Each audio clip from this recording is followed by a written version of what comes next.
Wah. Yuni Sabdose. Nggih. Nggih. Dalemipun pundi, Pak? Pacitan. Pacitan, nggih. Pacitan Ponorogo, nggih, Mbak Yuni. Nuwun sewu, asalipun nyempeng mik kok sampun mak plek niku napa pun gadah sisian panjenengan? Nggih natos. Oh. Oh, nggih. Pengumuman Waranggono niki pun nate gadah garwa ning sakniki lepas. Nggih. Sampun gadah putra nggih, Bu? Sampun. Oh, nggih. Anake lanang. Ya. Nggih, setunggalipun. Derek pitepangan, Bu, monggo panjenengan asmanipun sinten ingkang tengah? Wilujeng dalu Mbak Cange. Nggih, nggih. Assalamualaikum warahmatullahi wabarakatuh. Waalaikumsalam warahmatullahi wabarakatuh. Derek pitepangan. Nami kula Irah kemawon Mbak Cange. Irah, nggih. Kang dipun biasa panggil Buntung, tapi ternyata jane nggih mboten buntung tesih utuh. Tapi namung buntang-buntung wonten mawon kemawon. Mbok menawi mergo panjenengan garwanipun Pak Untung nggih. Oh nggih leres. Terus saderengipun kempal kalih kula pedamelanipun panjenengan napa, Bu? Kula to Mbak Cange. Nggih, nggih. Oh kula bakul pentol. Oh, Nggih pentol ageng pentol alit Mbak Cange. Waduh, nggih. Tapi sak menika kantun pentol alit. Oh, nggih. Pentol. Ning kira-kira lho, kira-kira. Pripun? Anggenipun bakul pentol panjenengan sih kawon kalih Pak Tumadi lho. Pak Tumadi pundi? Pak Tumadi yo sing di mau sing diampiri sing. Oh, nggih mboten. Niku wonten Jakarta nggih sami kalih. Oh, maksudnya hobinipun. Nggih, nggih. Oh, ngoten. Pripun Pak Tumadi? Pundi Pak Tumadi menika? Mboten, kula namung badhe nyuwun pirsa, kan sami-sami damele pentol nggih. Nah, nggih. Lek kula nek damel pentol, kula cepeng nggih nggih. Sareng kula cepeng langsung kula plenet-plenet nggih ta. Begitu plenet-plenet langsung kula celetet-celetet ngoten. Lek Pak Tumadi pripun asalipun damel nggih? Napa namung dilus-elus napa? Nggih.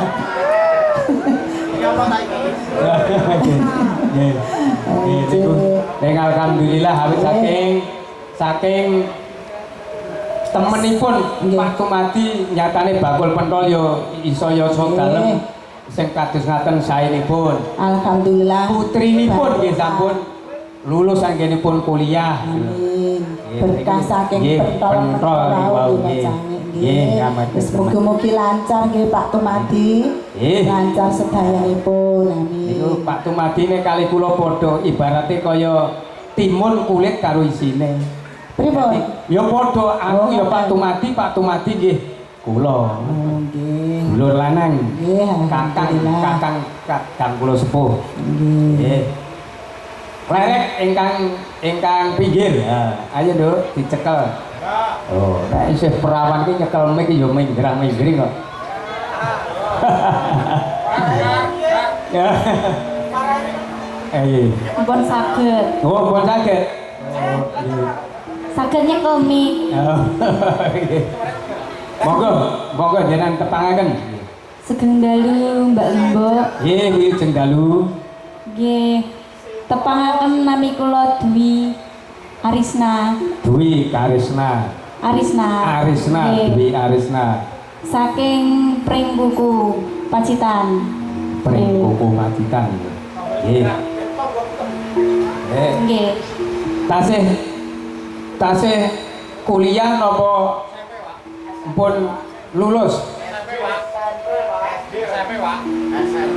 Kula pun lulus niku ngapusi. Oh, lulus SMK. Nggih. Oh, nggih. SMK iso dadi sinden niku ora ampuh. Nggih, ampuh nggih. Nggih niki wau para ibu-ibu Waranggono sampun nderek ditepangan. Nah, selajengipun iki gandeng ya suwe ra ketemu iki mesti kangen iki ana. Rasa kangen iki tetep ana. Kula iki kalih Kang Tumadi niku Jabang. Turu ibarate wonten griya niku satu malam kan 12 jam. Nek asal kula turu paling-paling 2 jam. Sing 10 jam iki krisak-krisik kalimutan kali Pak Tumadi niku. Nalika biyen ngalor ngidul gringgangan pring kukune ate Pak larang banyu. Zaman ketiga dawa 9 wulan nika wah delalah Pak Tumadi teng gringgangan larang banyu. Golek banyu nggih bareng kali kula bengi Pak.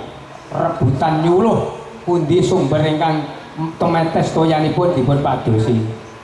Ning alhamdulillah kemajengan sak menika sampun pam masuk desa. Dadosipun banyunipun sampun pam.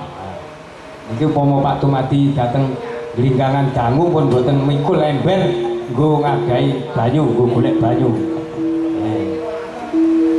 Iki kangen kok ya, Nduk? Ya, kanggo nambani kangen, Nduk. Iki ana lagune lho, Pak. Ana lagune? Iya. Turyana bawane. Ngono ya. Gandeng gandeng bengi iki nggih dalu menika kula dipun sengkuyung kalih sederek kula jalur saking Girimarta Wonogiri ingkang asta rebab menika kangge jampi kangen bapa monggo kula aturi nyekar utawi bawa kangen. Wah, pal. Niki dalang kondang saking Girimarta. Garwanipun Mbak Warti. Mbak Warti niku yo teng kaset kathah. YouTube kathah. Nuwun sewu.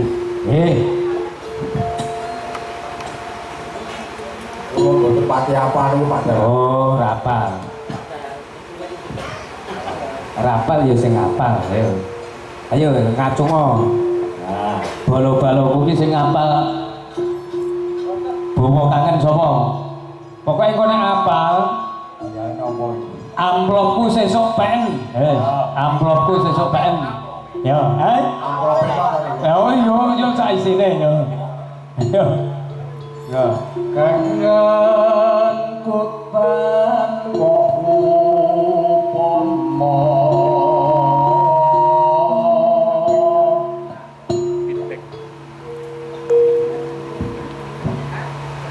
mong sliramu kang gambi telenging ati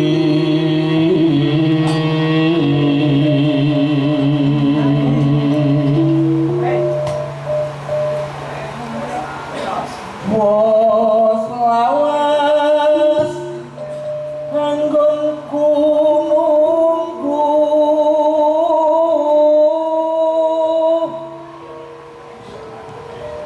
nanging mong leleta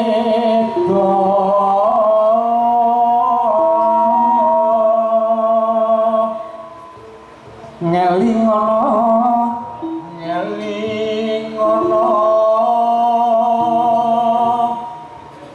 rikala zaman kepungkur. Lah kene iki dilus-lus nabe ngendika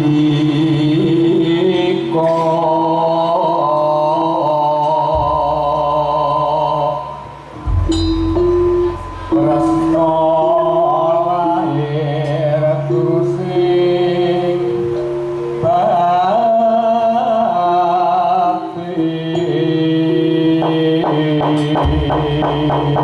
Kok Mas? Nah, monggo Bu salah setunggal.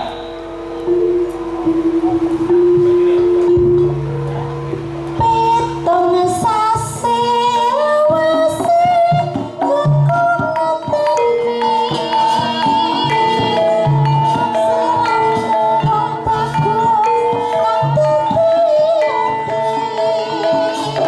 Selalu bagus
Wah, wis diaturke mak langgang kangen. Iya. Muga-muga diaturke langgang kangen niki bisa kena kanggo jambi antarane keluarga ing Pacitan lan Ponorogo kene ya Nduk. Ya Mak, ya. Miras pantes nalureke budaya Jawa, budaya aku